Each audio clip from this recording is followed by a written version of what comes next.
Pero wag yun ang sukol siya, wag nagpaturaray yung mata. Uyong po na itong mata matulog, di kita rin kamot siga. Uyong po na kabantay mo basta adlaw sa mado. Bisag po sa kainit yung balay, bugnaw yung kay hangin. Bakbak ka ng tanin. Yan nag-aikol. Pwede nagawa. Pero tanawa o masaad buntag. Alas 12, tulog sa iyong balay, di ka patulgon sa iwa, patrabahong ka. Kaya nabalo na, pagkabirnis, kapuyod ka. Naalata dito, sa mentugan ang problema, wak kang misukol o yawa, maunang di siya mulakaw, hangtod ron na apa siya nila. Sa mentugan, resist the devil, ang Ginoo na imupugong sa yawa, di na ikaw. O ang yawa mo palayo. Daghan ang mga tao nga nagduha pas pagdesisyon sa Ginoo. Gusto pa nila nga ang iyawa may dumala kanila mga kaisunan. Apan sa panahon nga ikaw ang surrender, di man ini karon ang adlaw sa kaluwasan. Sumong naging hindi na buwas. Basi na magambal ka pa mga kauturan. Buwas na lang tana ko magpadesisyon. Sunod si mana na lang. Huwag ka kabalo kung buwas ara ka pa. Ha?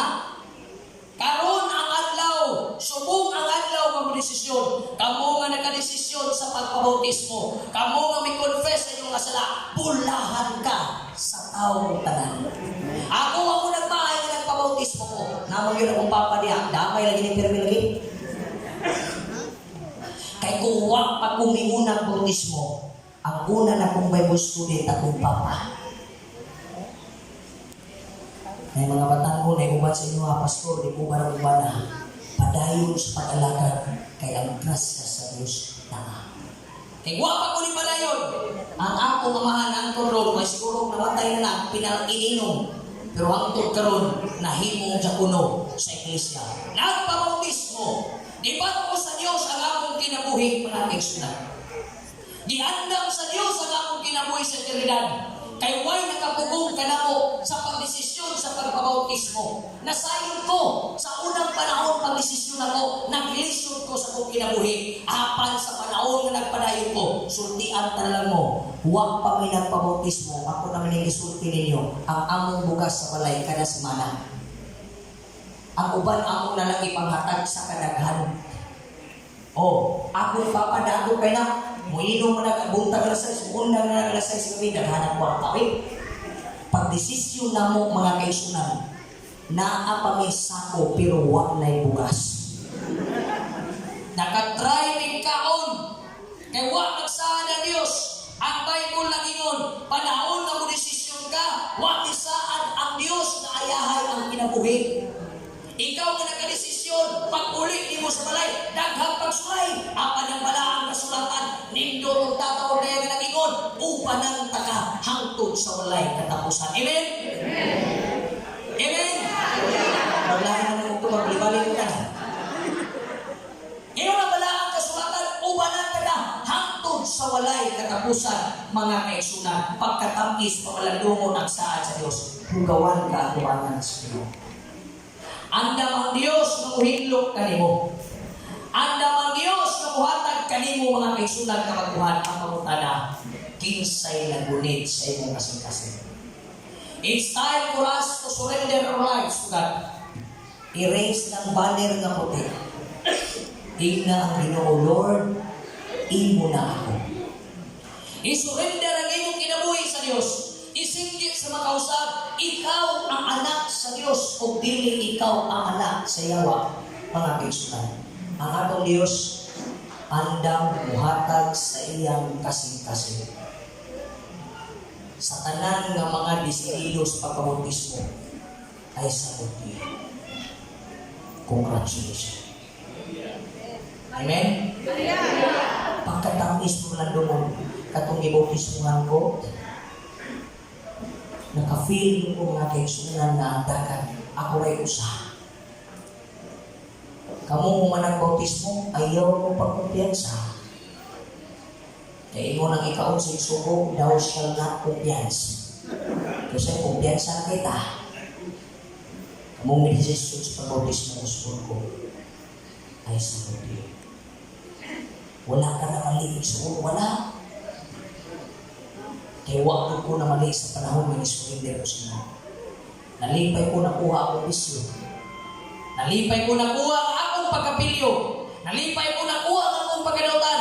Di pailuan sa Ginoo. Kaya surrender na ko ang tanan ngadto sa atong buhi nga Dios, mga kaigsunan. Ang atong Ginoo andam siyang matag siyang kasing-kasing diya kanimo. Ang atong Ginoo andam mo bag-o sa imong kinabuhi. Ngan lang ikaw ang supitan, sukli ang yawa, mga kaigsunan. Dagang mga panahon nga ikaw pupukan, ang panahon ng Diyos, bangon, bangon, bangon kayo banan ka sa atong Ginoo. Amen? God will never leave you till death do us part. Only God will tell you, I love you for the rest of my life. He announced dying himself at the cross. He gave that heart for you and for me. He wants you to be in heaven, the Bible says. In Revelation chapter 3 verse 20, behold, I stand at the door and knock. Ako nagatindog o nagapanuktok kaninyo o bisan din sa kaninyo ang tugot o abrihan ang imong kinabuhi ng ato ka na abrihan. Yan yung manindot na kabuntagon. Bautismado ka magsarili, nilisisyo ka magbautismado kung imong gibating mga kaigsunan na gusto kang ubad sa Ginoo palihog tindog. Kung imong gibating na gusto kang ubad sa Dios palihog tindog. Kung gusto ka nga imong kinabuhi mga kaigsunan mahimong kabahin sa mga balaan, imong balaan kasulatan ni ang maong pasensya sa mga manahon. Ang Dios mga kaigsunan naghandog na ikaw ug ako makasulod niya ng langit ng kuluran. Napulong na kagatuin yung bautismo na tubrong isog niya mo ka. Isang ka pero wag ka nag-away siya. Kinsi na kagatuin yung bautismo hangtod karong luya niya mo. Baiti na kagatuin hangtod karong pagulbulan niya mo. Kung kanay mong ibati, isurrender na tayo sa Diyos. Salamat mga kaigsunan. Yan yung mga orasan. Usbot ko. Hatagan ka mo 60 seconds ng istorya sa Ginoo. Istoryahan ninyo yung Ginoo, kabalo mo sa sayot ninyo. Kabalo mo sa batasan ninyong bikuilis langit, muungkong ragil mo nito. So karon mo rasa.